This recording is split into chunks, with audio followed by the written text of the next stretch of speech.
সকাল ৯টা থেকে বাইক নিয়ে লাইনে দাঁড়িয়ে খানিক পরে লাইন কিছুটা এগোলেও ১ ঘন্টা পরও মেলেনি কাঙ্ক্ষিত তেল। এক সপ্তাহের বেশি সময় ধরে জ্বালানি তেলের এই ভোগান্তি এখন চরমে পৌঁছেছে। অসহায় গাড়ি চালকরাও। প্রায় ২ ঘন্টার কাছাকাছি হয়ে গেছে, এখনো পাম্প পর্যন্ত পৌঁছাইতে পারি নাই। হয়তো আরো ১৫-২০ মিনিট লাগবে পাম্প পর্যন্ত পৌঁছাইতে। ১ থেকে ১.৫ ঘন্টা ওয়েট করে এখন একটা সিরিয়াল পাচ্ছে আর কি। যারা শ্রমজীবী এদের জন্য সত্যি খুবই হ্যাসেল হচ্ছে। অর্ধেক সময়ের বেশি এখানে চলে আসছে। তেল নিতে আসা সাধারণ মানুষ বলছেন, দীর্ঘ সময় অপেক্ষার পর তেল মিললেও পরিমাণ যৎসামান্য।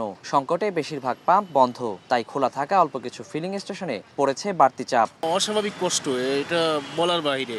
আমি প্রায় এখন ২ ঘন্টা লাইন ধরে আছি। ৫ লিটার করে দিতে আছে, সব পাম্পে দেয় না। তেল কেনা বেচায় রেশনিং পদ্ধতি নিয়েও অভিযোগ অনেকের। ১০ লিটারে হচ্ছে না, আর একটু যদি বাড়ায় দিত তাহলে হতো। ৫ লিটার যদি এখানে নেই, আমার তো পর্যাপ্ত না।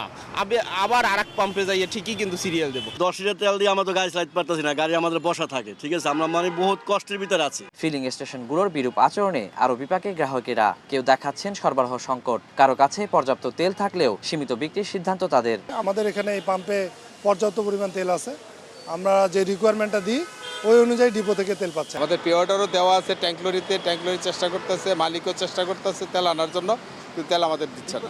জ্বালানি তেলের সরবরাহ ও বিপণনে স্বাভাবিক অবস্থা ফিরিয়ে গ্রাহক দুর্ভোগ কমাতে দ্রুত কার্যকর উদ্যোগ নেওয়ার দাবি গণমানুষের।